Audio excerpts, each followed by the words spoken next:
good. Okay, bye, Frank. Goodbye. Did we get that documentation? Anyways, in a second, We'll just put it on pause. okay, everybody hit the pause button. It's all part of performance. See, it's the tension. Frank was always good at that, you know? Just when you thought it was like going to end or like conclude, he goes to the bathroom. Anyways, next up we have Mike DeCapite and Frank Green, and they're going to be reading from the Green Letters. Mike is going to start with the introduction that he wrote, and then Frank's going to pick up right after that. And if anybody is here tonight and wants to get a copy of the chapbook, it's $5. We thought we. Yeah, 10 for you. Anyways, $5 for the rest of you. It's gonna keep going up. Let me tell you. Anyways, $5. If you can't make it tomorrow, we'll have them at the gallery. If you give me identifiable information here, we'll get in touch with you and we'll get you a book. Okay? So thank you very much, Mike.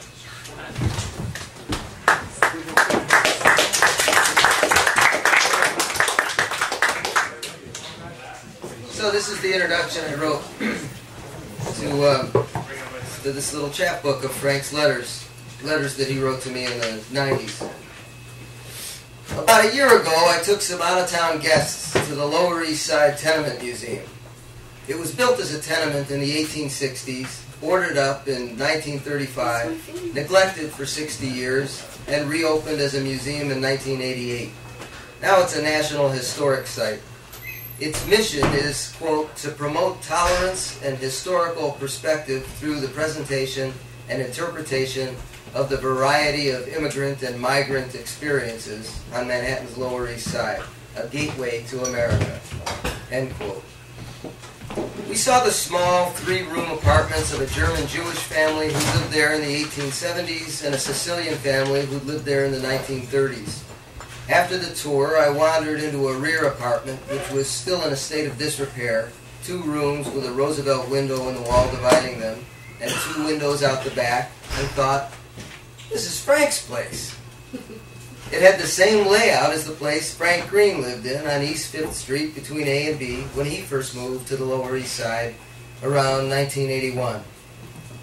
The kind of life he lived there was so vital to and typical of the history of the neighborhood, and so distant from the Lower East Side of today, that I pictured the rooms with a few coats of chalk white paint and a bathtub in the kitchen and a couple of painter's clip lights on the walls, a third diorama to continue the historical arc begun by the other 2. Natalie Gumpert's seamstress, 1870s, Germany. Adolfo Baldizzi, woodworker, 1930s, Sicily. Frank Green, bookstore clerk and artist, 1980s, Ohio. I met Frank when I was 18, in March 1981. I thought I was moving to New York. I quit my job and sold my car and rode the train up there with my typewriter and a bag full of books, including, believe it or not, a dictionary. I had a job and a place waiting in Yonkers with a guy I knew from Ohio. A woman I knew had given me her college friend Frank's name as my only contact in the city and some cassette tapes for him. On my first morning there, I rode the commuter train downriver to Grand Central and found my way to Gotham Books. Working in the film section was a guy about my size in a white t-shirt and a headband who looked like a cross between Ratso Rizzo and Cochise. I gave him the tapes, and we walked to the library on 42nd Street so he could take his lunch. I met him again after work, and we walked down to his place on 5th Street. There was a kitten called Billy who tumbled around while we talked at the kitchen table over black coffee. Frank opened a can of escarole soup. The rooms were piled with books and manuscripts and notes for projects he was working on. He was the first artist I'd met out in the world, and one of the few I've met even now whose work comprised numerous disciplines. I mean that he was an artist first, rather than just a writer, say, or filmmaker, and he approached a medium for what it could do for him, rather than the other way around. His place felt like a lab where anything was possible, and he seemed to be living a life of hopeful self-sufficiency there. He was 23. Over the next few days, he showed me around. We went to see the Ray Beats and James Brown at Bonds and trailed through the 4 a.m. after party of Times Square. The rest of the time we stuck around the Lower East Side in the Village. We ate breakfast at Kiev and bought hash at a candy store and hauled a discarded door up from the street to his place so he could use it for a desk, and went to a late-night screening of a 16mm movie, which turns out to have been Jim Jarmusch's first film, Permanent Vacation. But mostly we just walked around, shooting the breeze. The night was busy with life and wind, as I wrote in my journal at the time. Frank introduced me to New York below 14th Street, to the idea of downtown as it applies to New York. I chickened out of staying there on that trip. I decided to go back to Cleveland to be near this woman we knew. Frank tried to inspire me to see past my panic and ride it out for a few weeks until the city took hold of me, but I'd made up my mind. Before I left, he shot a Super 8 film of me clowning around the city on a Sunday afternoon, which we called What I Did on My Summer Vacation. By the time I moved there for real, in May of 1987, Frank had fulfilled the artist's familiar stations in New York, the exclusions and rejections, the doubts and addictions, the poverty, the selling of possessions on Astor Place, the hustling, the loss of jobs, apartments, and friends, the hopelessness and contemplation of suicide. And he was squatting on 13th Street in a place without a floor. Forget about electricity. Frank lived 3 flights up in a place without a floor. He slept on a beam. He had believers and benefactors, and he made a lot of work in New York. Stories, some short performance pieces. He'd been in a band, but by 1987 his life was mostly about drugs and raw survival. He came to crash with my wife and me, and after a couple of weeks I suggested he go back to Cleveland and get himself straightened out. And that's what he did. He went back to Cleveland and pulled together a new life for himself. Coincidentally, he moved into my first place on the south side, on Fairfield, where he built another diorama of the artist at work. In 1984, when he was planning a new installation, I wrote to him, "Your apartment would be just as powerful and interesting an installation as those you've done more consciously. It'd be great to get a big grant and then do a sort of autobiography via installations, rooms I have lived in. Reconstruct your room at your parents' place in the suburbs with whatever books, records, pictures, etc. were there, clothes, and then proceed through where you lived with Lynette in Kent to that apartment on 5th Street, that squat on 13th, and your place now. The rooms you've lived in are much more expressive of who you've been than, say, the rooms I've lived in are reflections of me." He got a lot more done on Fairfield than I ever did. In an impossible act of courage and imagination, Frank regenerated himself from the ashes of his old life and dreams and did the important work of his career so far. I don't know how the hell he did it. Maybe his HIV diagnosis, with its whiff of death, helped define his sense of mission.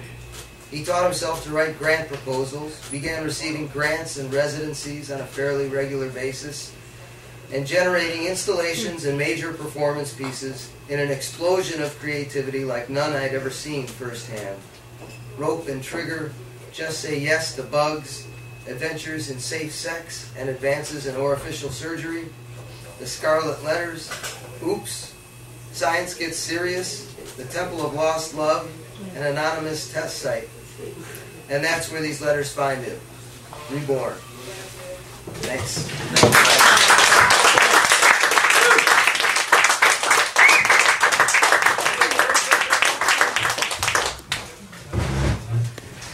Okay, these letters were written when Mike was living in San Francisco, and I had just gotten a bunch of grants and was ready to go on a tour of various cities, including Canada. Okay, so I'll just read them. Mike, I've got this huge stack of scarlet paper spread out in front of me. I've decided to write you a long letter, as promised. Though for me these days, long is like 2 or 3 pages. I know what you mean when you say the words just don't come as easily as they used to. I can rarely get... You're so short. Yeah. Sorry. You just noticed. About that for a while. I could rarely get together to write a fucking letter anymore. Not that I was ever a great correspondent to begin with. Unlike you, your letters are somewhat staccato these days, both in style and frequency, but they still sound like you. The same wild fluctuations of tone, from sublime to sardonic with the flick of a bic. The same crisp phrasings and off-the-cuff metaphors. And they all come dressed down in that small hand of yours. So familiar, so comforting to me. Sure, we're older now, perhaps a little beaten down, but I don't see why San Francisco shouldn't provide the same kind of material for you that London once did, or Barcelona, or whatever that city on the Hudson is called, the one they call big. But hey, I don't have the impulse to write anymore. I don't even have the impulse to write anymore, unless it's a fucking script. I build sets instead, or flying caduceus, or take photos with the borrowed camera. Ah yes, I discovered performance art in the nick of time. Maybe you should take up juggling. When I was in Saskatoon, Saskatchewan, I went to the Spiker Bar. The director of the AIDS organization there is married to the president of Hell's Angels. Now, I've always liked bakers, and they usually like me okay too. So we're drinking Jack Daniels. I'm trying to explain to the guy what I do. So I tell him, I paint with my feet. And he gives me this look. And we both start cracking up. Maybe Jesse Helms is right, and all this art stuff, especially performance art, is nothing but a racket. I mean, it all sounds so ridiculous. I paint with my feet. Couldn't I just be happy painting houses or something like everybody else? I spent 2 days painting Guy's garage, standing on a too-tall rickety ladder and breathing the fumes of oil paint, wearing a perfectly good shirt in the process, and I make $80. I spent 2 hours in Calgary painting with latex paint on the floor with my feet, and I make $800. Go figure it. But enough of this self-deprecation. The truth is, of course, there is much more to what I do than painting with my feet. But how do you explain that to a Hell's Angel?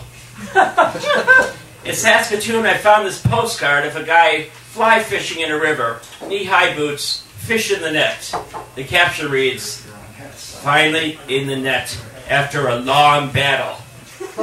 And that's how I feel. After years of hard work, I'm finally getting a little recognition and a bit of money. It feels really good. Don't give up. I find I like this visiting artist idea quite a lot. I plan to do as much of it as possible in the coming years. It's a good way to travel. You have some work, some money coming in, but also time left over to explore new places. I think it's good for me to be away from home, dog, family, friends, and lovers, especially in a situation like this, where there are people you don't even know who already respect you. It's solitude tempered with adulation. Artists seem to be pretty well off here in Canada. Of course, they all still complain about poverty and lack of work, but they also have studios in addition to their apartments and top-notch equipment. There's more funding for the arts here and fewer artists to divide it. They have access to healthcare and video equipment, and every town seems to have its own little art journal with a pretty high quality of writing. I'm sitting in the office at the Gallery in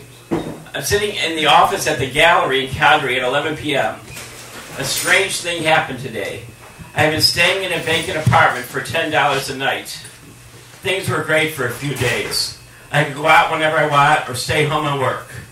Much different from my situation in Saskatoon and Regina, where I was a guest in other people's homes, and so surrounded by the accoutrements of their lives, or more or less dependent on their whims as to dinner time, etc.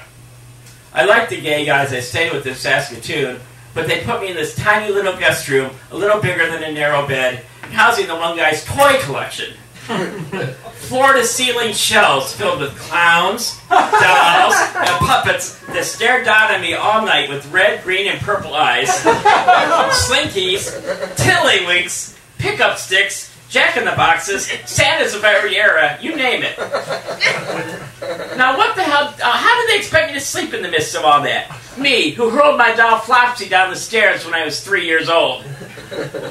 In Regina, I was housed with the 52-year-old ex-Jesuit faggot professor of classics who insisted on taking me to an art gallery where the art consisted of ceramic bowls and paintings of flowers, and came out of his room one night with his pants off to ask me if I wanted to sniff some poppers with him. Anyway, it's great to finally have a place to myself. And Calgary is a much bigger and therefore hipper city than either Saskatoon or Regina, which have a mutual hatred of each other because they are both exactly the same. So I get to my flat tonight, and suddenly there are thousands of flying insects everywhere. I swear everything was fine when I left this morning, and then wham, bugs everywhere. On my bunch of bananas, bugs. On my stack of bucks, bugs. On my army coat, my alarm clock, my contact lens case, in the sink, in the tub, on the ceiling, bugs everywhere. So I grabbed a few things and ran out of there. I have been told that these creatures, which are entirely outside my realm of experience, are flying ants. And 3 different people have offered me the place to stay. Canadians are tray friendly and outgoing, kind of like New Yorkers without the rough edges, very polite. But I'm tired of staying in the homes of strangers. As I said, I want to be alone, said Greta. So I'm going to put on a big hat like Garbo tonight and go back home and sleep among the ants.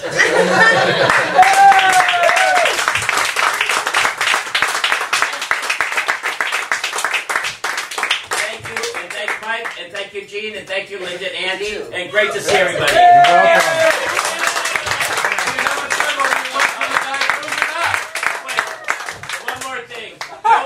Joe is publishing the book, and they should be out tomorrow. Yeah, come to the gallery tomorrow night. Mike, Frank, you Frank didn't will say read whether again. you went to that guy's room or not. You just sort of like, he invited you, and you didn't say whether you went or not. Yeah, we're first, Frank. That's the holiday. Did you do the book? We're reading again tomorrow, and Gene's going to show videos of my performances. Okay, great. Thank you very much.